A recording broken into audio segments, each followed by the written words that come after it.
Alors je ne vous demande pas comment ça va, je sais que vous n'aimez pas qu'on vous pose la question, mais alors expliquez-nous un peu, faites-nous un point sur votre santé, sur votre morale aujourd'hui. Alors, c'est pas que j'aime pas la question comment ça va, c'est que j'aime pas gêner toute une assemblée et mettre mal à l'aise les gens. Il vaut mieux que je sois moins gênée et moi, que je prenne sur moi, que de gêner une dizaine de personnes avec mon histoire ou avec mes malheurs, quoi. C'est plus facile.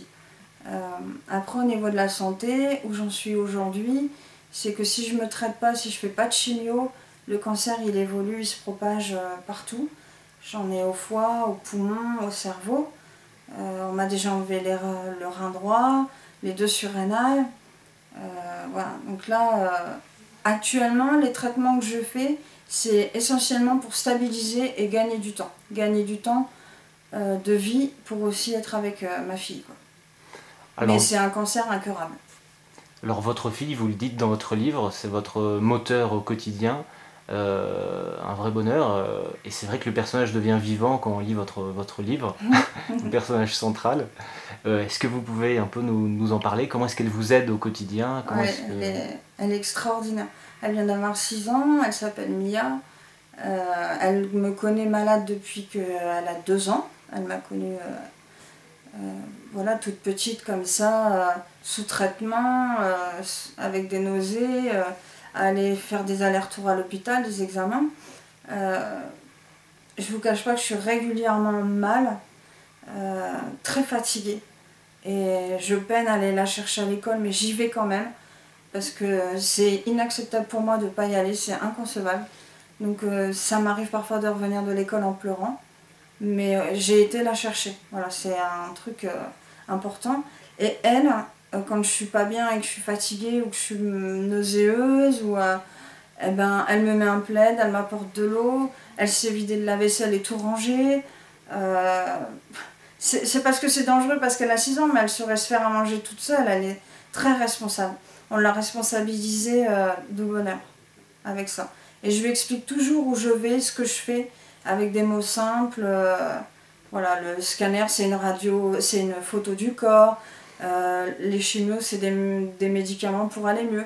Et pour elle, le fait de ne plus avoir de cheveux, c'est comme réponse. C'est, voilà, ça va repousser et ça sera parce que je serai guérie, quoi. Voilà.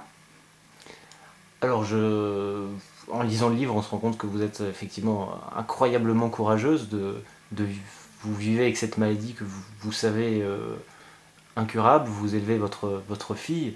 Est-ce que vous parlez avec elle parfois du coup de ce qui Ouais. va se passer, du futur un Ouais. peu, ce que vous projetez? Elle sait que je vais en mourir, que je vais aller dans les étoiles. C'est d'ailleurs mon rapprochement avec le titre du livre. Voilà, elle dit qu'il fait plus chaud au paradis qu'à Montpellier où j'habite. Voilà, elle veut pas que je meure forcément, ça la rend triste, mais pareil, on lui a jamais caché la fin de cette histoire, quoi. Enfin, même si on n'est jamais sûr de rien. Je peux mourir écrasée d'une voiture ou je peux aussi être en récidive totale.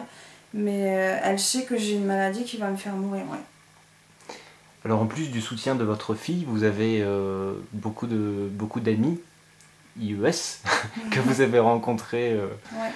dans des hôpitaux. Est-ce que vous pouvez nous en parler un peu du soutien Alors j'ai beaucoup justement? d'amis mais, que j'ai rencontrés par le lien oui, médical. Mon meilleur ami est infirmier, ma meilleure amie kiné. Voilà, j'ai une pharmacienne comme amie aussi. C'est très pratique tout ça. Parce que du coup on n'attend pas des semaines et des semaines pour avoir un rendez-vous. Après j'ai rencontré des gens formidables, des anges sur Facebook parce que c'est une maladie rare qu'on a. Et il y a un groupe qui a été monté sur ce cancer de surrénal. Et on est vraiment une famille virtuelle. On s'aime tous. Enfin, vraiment, c'est hallucinant parce qu'on ne s'est jamais vus. Mais on est très très proches, quoi. Vraiment. On est tous les uns, l'un pour les autres. Voilà.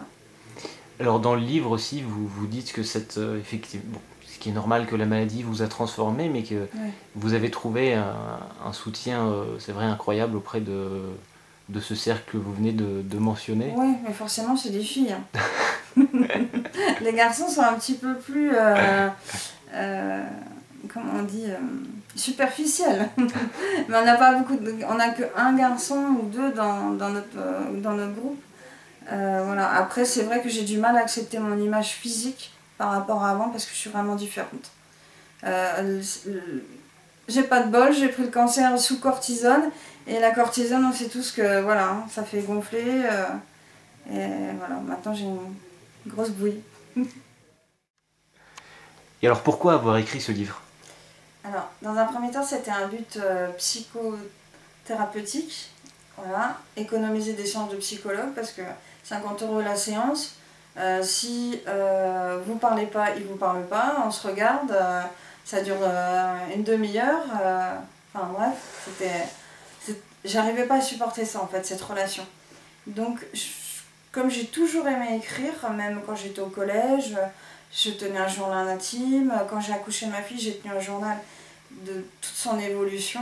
Voilà, quand ça m'est tombé dessus, cette maladie, j'ai décidé de l'écrire pour me soulager, me faire du bien.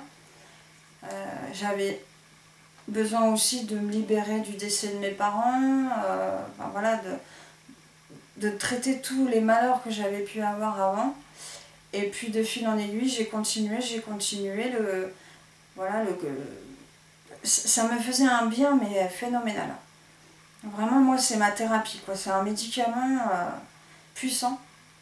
Et voilà, après, j'ai trouvé un éditeur formidable, plein d'amour, que j'adore, et qui a été vraiment touché par mon histoire. Et voilà, voilà pourquoi j'ai écrit. Et aussi dans le but de laisser une trace à ma fille, une preuve de ma vie, de mon courage, tout ça. Parce qu'une fois que je serai morte, bon, à part son père qui peut éventuellement lui faire des éloges, elle ne saura rien de ce que j'ai fait avant. J'ai plus de famille, donc c'est vraiment une belle preuve, une belle preuve de vie, quoi. Et en combien de temps est-ce que vous l'avez écrit? Alors ma première page, j'ai commencé en 2007, suite au décès de mes parents. J'étais très surprise de retrouver d'ailleurs cette page. J'étais surprise de la date en fait, de l'année. Et après sinon, c'est vraiment en 2012, sur mon lit d'hôpital où j'ai commencé, mais je travaillais encore, enfin je veux dire, j'étais coiffeuse, j'étais dans un autre optique. J'étais pas complètement libre et je m'y suis mis vraiment il y a un an, intensément il y a un an. Donc c'est tantôt un journal intime, tantôt une autobiographie. Alors votre vrai père vous a abandonné, vous et votre mère quand vous étiez enfant. Il y a 2 ans vous vous mettez à sa recherche. Vous l'avez retrouvé finalement. Oui. Pourquoi est-ce que vous l'avez recherché? Quels sont vos rapports maintenant? Expliquez-nous un peu. Alors bon, déjà, il est parti quand ma mère était enceinte, quelques jours avant son accouchement. Bon, ma mère m'avait dressé un portrait d'un homme à femme plutôt. Voilà, donc moi je suis restée que sur cette version et sur la version que mon beau-père m'avait donnée, parce que je ne le connaissais absolument pas. Et la maladie m'a poussée à le rechercher, entre autres, mais aussi moi, mon moi intérieur, parce que c'était inconcevable que je meure sans l'avoir vu au moins une fois, ou rien qu'une photo, enfin voilà, une rencontre, je sais pas, mais c'était vraiment vital, quoi. C'était important aussi, quoi. Et donc je l'ai recherché, je l'ai retrouvé. J'avais pas mal de support avec le décès de mes parents. J'avais les papiers d'adoption, les cartes vitales, tout ça, donc ça a été assez facile de le retrouver. On a eu de très bons contacts au début. Après, il a pris une semaine de vacances avec sa nouvelle femme. Et est-ce qu'à ce moment-là, il a réfléchi? Est-ce qu'elle l'a influencé et qu'elle ne me veut absolument pas dans sa vie? Ça, c'est sûr. Et la distance s'est installée, c'est très dur. Quand je l'ai retrouvé, il était très proche de moi. On commençait vraiment une relation père-fille. J'étais sur un nuage et j'avais une libération mentale et sentimentale. Enfin, j'ai retrouvé un équilibre. Je le dis d'ailleurs dans mon livre, je me sentais toujours en bascule. Et de l'avoir retrouvé, ça m'a rééquilibré. Donc le problème, c'est que comme maintenant il ne veut plus me voir, j'ai aussi rechuté, quoi. J'ai encore ce sentiment d'abandon, en fait, quoi. Alors, cette maladie, c'est un corticosurrénalome. C'est une maladie très méconnue en France et probablement dans le monde. Est-ce que vous pouvez nous en parler et aussi de cette association de malades dont vous faites partie? Oui, donc oui, ça s'appelle bien le corticosurrénalome. C'est un cancer des glandes surrénales. Les surrénales ont 3 maladies en fait. La maladie d'Addison. Donc la maladie d'Addison, c'est une insuffisance surrénale. On a le Cushing, c'est l'inverse, c'est trop de cortisone. Et après, on a le cancer, c'est le corticosurrénalome, le cancer des surrénales. C'est une maladie rare, très rare, qui touche essentiellement les jeunes et les femmes, qui est dans mon cas incurable. Après, il y en a qui vivent plus ou moins à long terme, ou il y en a qui ont des récidives. Tout dépend de la façon dont ils se propagent. On en a parlé un petit peu avant. Moi, j'en ai un peu partout. Si je ne suis pas traitée, il prend toute sa place. Il s'installe confortablement. Voilà. Donc, on est aussi tout un groupe sur Facebook. Il y a pour ceux qui auraient les mêmes problèmes et qui voudraient avoir des renseignements, une grande famille. Et il y a une association des surrénales aussi sur Internet, où on peut donner des dons et puis avoir tous les renseignements sur ce problème, quoi. Enfin, sur cette maladie, sur ce cancer, ou sur l'Addison et le Cushing. There could be many people standing in our way. Some will help relieve the burden. You feel your body through their leggings, none will help. Another soft touch, another lie.